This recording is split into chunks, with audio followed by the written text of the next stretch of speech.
चलिए, तो आप विजयदशमी के दिन अगर ये काम करते हैं तो आपको काफ़ी फल मिलता है। तो अगर आप इंतज़ार कर रहे हैं इन कामों को पूरा करने के लिए, तो समय अब जो है वो आ चुका है।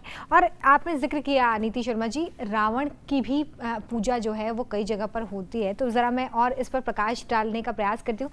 आचार्य संजीव अग्निहोत्री जी, हमें बताइए कि क्या रावण की पूजा भी कहीं होती है और इसका क्या महत्व, इसका क्या अर्थ निकाला जाए, क्योंकि हम तो रावण को जलाते हैं। देखिए, ऐसा है कि जहाँ भी उनके निवास स्थान है या जहाँ भी उनकी परंपराएं रही हैं, तो उनकी पूजा आज भी करते हैं, लोग करते हैं, नियम है ऐसा, क्योंकि वो उनको अपना मानते हैं, अपना पूर्वज मानते हैं, अपना धरोहर के रूप में मानते हैं, अपना ऐतिहासिक व्यक्ति उनको मानते हैं। तो उनकी, वैसे तो देखिए, रावण एक ऐसी व्यवस्था का नाम है कि वो सर्व पूज्य होना चाहिए।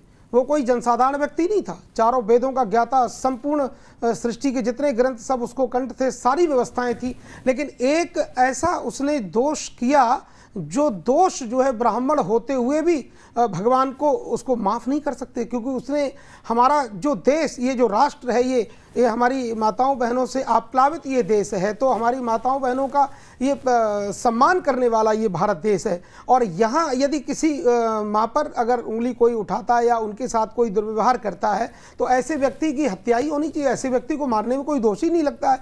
तो इसलिए उसका वध किया गया। बाकी और दूसरी बात है कि इनकी साहब कथा ही ऐसी है कि इसका तो ये अवतार जो हुआ था वध के लिए ही हुआ, और ये नियम था कि भगवान के अलावा उसको कोई मार ही नहीं सकता है।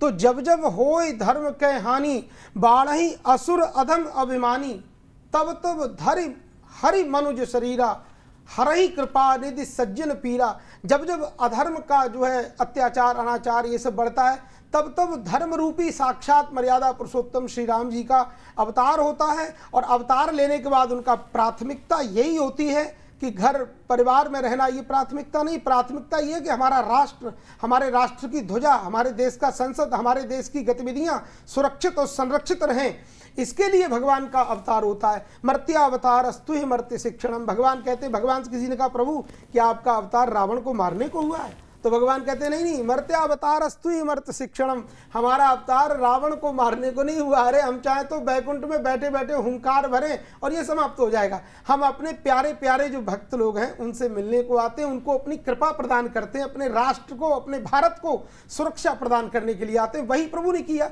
अरे भगवान का अवतार हुआ तो क्या केवल रावण को ही मारा? भगवान ने तमाम, हजारों, गिनती नहीं है, इतने राक्षसों का भगवान ने वध किया, क्योंकि वो राष्ट्र हित में नहीं थे, देश हित में नहीं थे।